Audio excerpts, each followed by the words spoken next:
Hi there, I'm Mrs. C, and welcome back to Math Defined. Today we're solving and graphing inequalities. Inequalities are like equations, but instead of an equal sign, we use symbols like this to compare values. Are you ready? Let's go. Our first example is x minus 3 is greater than negative 7. To solve this, we need to isolate the variable x. Since 3 is being subtracted, we'll add 3 to both sides. The 3's on the left side cancel out, leaving x is greater than. On the right side, negative 7 plus 3 is negative 4. So the solution is x is greater than negative 4. Now let's talk about what this solution means. X is greater than negative 4 tells us that any number greater than negative 4 will make this inequality true. For example, numbers like 0, 1, or even negative 3.5 all satisfy this condition. However, negative 4 itself is not included in the solution because the inequality does not have the or equal to part. Let's graph this on the number line. Draw an open circle at negative 4. Since the inequality is greater than and not greater than or equal to, we leave the circle open. Then draw an arrow pointing to the right of negative 4, shading all the numbers greater than negative 4 that will make the inequality true. Let's double check. Pick a number greater than negative 4, like 0. Substitute it back. 0 minus 3 is negative 3, and negative 3 is greater than negative 7. So, yes, our solution is correct. Let's try one with a greater than or equal to symbol. Watch how it changes the graph. To solve for w, we'll subtract 6 on both sides. The 6's on the left cancel out, leaving w is greater than or equal to. On the right side, 18 minus 6 is 12. So the value of w is positive 12 or greater. This time, because w is greater than or equal to 12, we'll draw a closed circle at 12 on the graph. Then we draw an arrow pointing to the right to shade all values greater than 12. Let's check it. Let's try substituting a value greater than 12 back into the inequality. 14. 14 plus 6 is 20, and 20 is greater than 18. That's true. Another correct solution. Notice again how the closed circle shows that 12 is included in the solution. Let's move on to an example with a less than symbol. It's time to switch directions on the graph. h plus 4 is less than negative 5.5. We'll solve for h by subtracting 4 on both sides. On the left, the 4's cancel out, leaving h is less than. On the right side, adding negative 5.5 and negative 4 results in negative 9.5. So the solution for h is any value less than negative 9.5. On the graph, draw an open circle at negative 9.5 because it is not included in the solution. And draw an arrow pointing to the left this time because the values are less than negative 9.5. To double check, let's substitute back a value less than negative 9.5, say negative 10. Negative 10 plus 4 is negative 6, and negative 6 is less than negative 5.5. True, we're good to go. Did you see how the open circle tells us that negative 9.5 isn't included? Let's try another example this time with a less than or equal to inequality sign. r plus 4 is less than or equal to 14.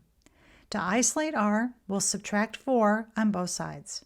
On the left side, the 4's cancel out, leaving r is less than or equal to. On the right side, 14 minus 4 is 10. The solution is r is less than or equal to 10. For the graph, place a closed circle at 10 and draw an arrow pointing to the left, shading numbers less than 10.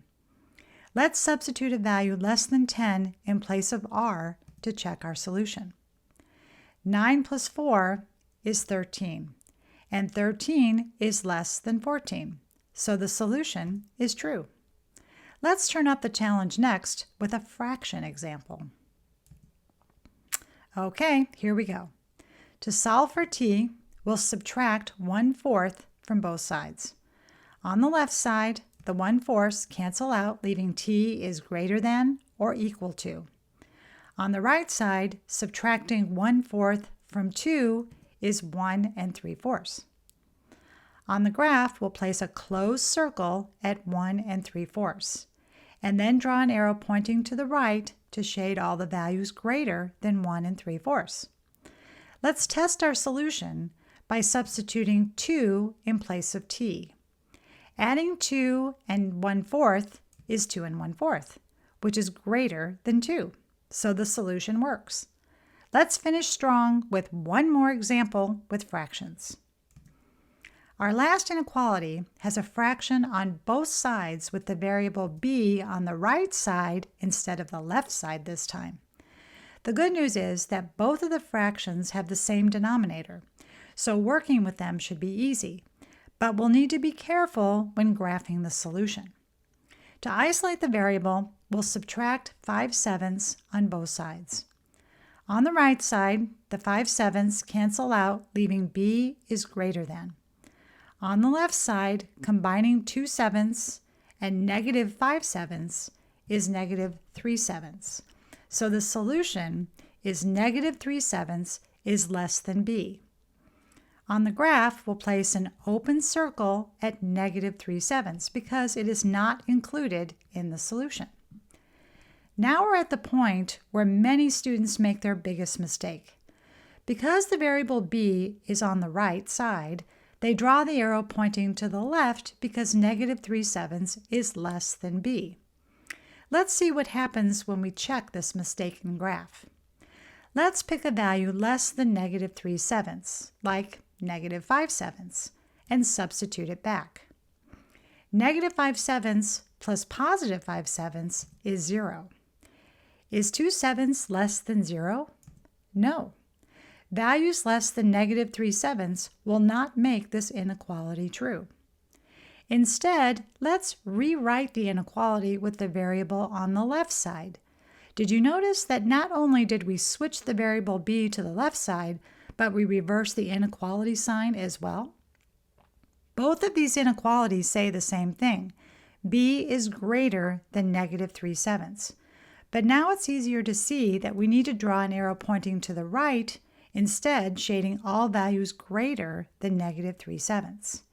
It's always a good idea to do a quick check of your solutions, especially when the variables are on the right side instead of the left. Each type of inequality has its own little twist, but the process stays the same. Remember to pay attention to whether the circle is open or closed and which direction the arrow should be pointing. But there's more to learn about inequalities. In the next video, we're tackling solving and graphing inequalities using multiplication and division. Make sure to click on the link to keep learning and leveling up your math skills. Thanks for watching, and I hope this video helped you out. And until next time, keep math awesome.